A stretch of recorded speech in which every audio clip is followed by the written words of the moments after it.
Koe nei te rā tuatahi o ngā rā porotu e rua kei te whakahaerehia e ngā kaimahi o AFCO puta noa i te motu. I korero mātou ki ngā kaimahi o te AFCO i Rangiuru i te rohe o te Waiariki i te rangi nei. Moho anoa nei e toru rawa wā rātou hui, hei ata wānanga i ngā take mahi kua whakatakotoria nei e te umanga nāna nei a AFCO ara e Tallies ki mua i a rātou. Anei rā a Roy Hananuri. Kei te mura o te ahi anō ēnei kaimahi Patumiti. Kei tauki nuku o mātou mahi. Taka ia mātou nā kaimahi o Tallies.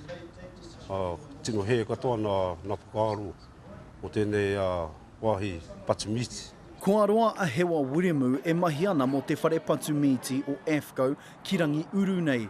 Ko ia tētihi o te hunga e raka ana ki waho. Engari, kai kone tonu mātou e whapai ana o tēnei āhuatana, kia riru ai hoki wa mātou mahi. I te ata nei ka hui te toko maha o ngā kaimahi no Rangiuru ki te ata wānanga i te tono a Tallies ki a rātou. Basically being told that, we have to actively look for work, which is hard again because, prospective employers don't want to employ someone that's on a lockout with the potential of them going back to work in 2 days or a week or a month. E ai ki te uniana kaimahi miti o Aotearoa kei te hiahia rātou ki a hoki ngā rangatira o AFCO a Tallies ki te tepu kōrero ai. The strikes today and for tomorrow are in solidarity strikes for those members that have been locked out. We have now 1,000 members locked out. E waru ngā whare Patumiti o AFCO, he tata ki te whiturau tonu ngā kaimahi uniana e mahi tonu ana. Engari mo ēnei rā e rua, koinei te mahi o ngā mema uniana katoa.